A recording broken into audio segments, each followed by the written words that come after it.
বাড়িতে এসেও শান্তি নেই। দেখতে পাচ্ছ গাইস, আমার পাটা ফুলে কি অবস্থা। এসেই রান্নাবান্না শুরু। চিংড়ি মাছের পকোড়া কিনে নিয়ে এসেছিলাম আসার সময়, সন্ধে হয়ে গেছে বাড়ি ঢুকতে। এসেই চিকেন কষা, চিকেন নিয়ে চলে এসেছি। চিকেন কষতে হচ্ছে, মানে আর সহ্য করা যায়? মানে এত জার্নিং করে এসে পা ফুলে গেছে, এত অবস্থা। তোমাদের তো পাটা দেখালাম কি অবস্থা। এসেই চিকেন করতে হবে। আজকে রাতে চিকেন আর রুটি হবে। তো দেখো চিকেনগুলো কষা করছি আমি। এই যে চিকেন কষাগুলো করে শান্তি পাবো কিনা আমি জানি না। বড়মশাই চিকেন কষা রুটি খাবে, মানে ওখানে এতটাই কম, মানে খেয়েছে, মানে খেয়ে হয়নি, এখানে এসেই খাবে। তো যাই হোক, চিকেনটা কেমন করে করছি দেখো।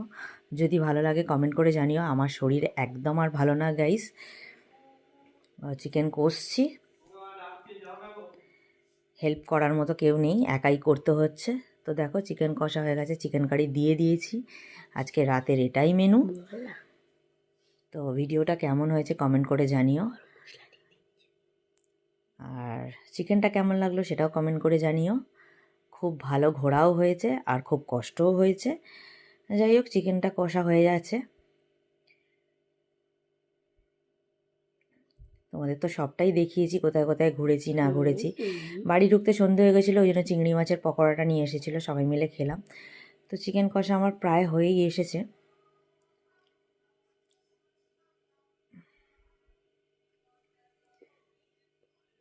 তো দেখো কত সুন্দর কালার এসেছে, এত শরীর খারাপের পরেও এ হয়েছে। আবার রুটি খাবে না, আবার অর্ডার হয়েছে ভাত খাবে। এই যে ভাত করেছি, বেগুন ভাজা করেছি। ভিডিওটা কেমন লেগেছে কমেন্ট করে জানিও। চলো, শুভরাত্রি, টাটা।